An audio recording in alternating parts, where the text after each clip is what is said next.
ఏమండి నా జుట్టు కొంచెం కత్తిరించుకోవాలా? కత్తిరించుకో. కష్టపడి పెంచాను. సరే కత్తిరించుకోకే. ఇప్పుడు అందరూ కత్తిరించుకుంటున్నారు, అదే ఫ్యాషను. అవునా? సరే కత్తిరించుకో. తీరా నేను కత్తిరించుకున్నాక ఫ్యాషన్ మారిపోతే? అరే కత్తిరించుకోకు. మా ఫ్రెండ్స్ అందరూ అంటున్నారు నాకు చిన్న జడ అయితే బాగుంటదేమో. కత్తిరించుకోవే. ఎందుకు పుడతారో కూడా తెలియదండి మనుషులు కొంతమంది. చిన్న ఫేస్ కి చిన్న జడ బాగుండదేమో అనిపిస్తుంది. అయితే కత్తిరించుకోకు. మీ ఇంట్లో అందరూ ఇలా వంకరగానే మాట్లాడతారా? చిన్న జడ అయితే తొందరగా వేసుకోవచ్చు.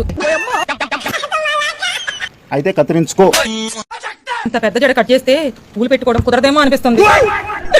అయితే కత్తిరించుకోకు. ఒకసారి ఎక్స్పెరిమెంట్ చేసి చూడాలా?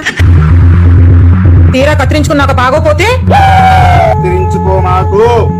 సర్లే గానీ దీని గురించి తర్వాత మాట్లాడుకుందాం. అన్నం పెట్ట పదండి. అన్నం పెట్టాలండి.